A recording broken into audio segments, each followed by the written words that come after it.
Je suis ravie de vous retrouver pour cette nouvelle capsule. Aujourd'hui, nous allons nous intéresser aux seniors et se poser la question pourquoi les cancers et les maladies auto-immunes explosent vers l'âge de 60 ans. Alors bien sûr, je vais me concentrer sur l'un des points qui favorise le développement de ces pathologies chez les 60 ans et plus. Je ne reviendrai pas sur les 4 catégories de risques qui ont été répertoriées dans l'apparition du cancer, comme l'hérédité, le stress, l'alimentation et la pollution.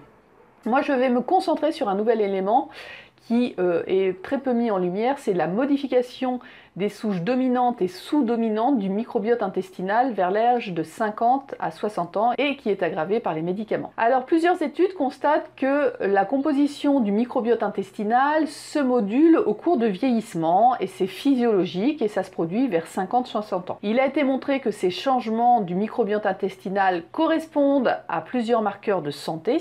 On a vu que le rapport des familles entre les bactériodetes et les firmicutes sont modifiés dans le phyla dominant, que l'équilibre entre ces deux groupes de bactéries est considéré bien comme un paramètre important de l'état de bonne santé du microbiote, mais aussi de la personne. Il est aussi constaté une augmentation des bactéries anaérobiques du phyla sous-dominant. Alors là, je vous parle des entérobactéries comme l'Escherichia coli. Alors le souci, c'est que le déclin quantitatif, qualitatif de bactéries favorise quoi? Un état inflammatoire chronique de bas grade, module négativement le fonctionnement du système immunitaire, participant à l'immunosénescence. Alors dans l'immunité, qu'est-ce qui se passe? Eh bien, la voie TH1 se trouve dans ces conditions diminuées, avec comme effet des mauvaises défenses immunitaires contre les cancers et les virus, mais dans la voie TH2, on constate une augmentation conduisant à la perte de la tolérance, ce qui se traduit par des risques d'allergie ou de bascule vers l'auto-immunité. Donc à cette période d'âge, il va être important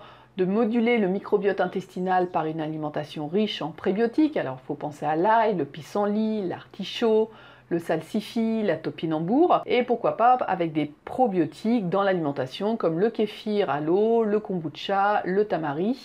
Et puis pour certaines pathologies, il peut être pensé à des cures de probiotiques spécifiques pour cet âge. Donc voilà, j'espère que ce partage d'informations vous sera utile. Dans la pratique, c'est vrai que certaines informations deviennent des nouvelles idées, les nouvelles idées de nouvelles connaissances pour une prise en charge plus spécifique.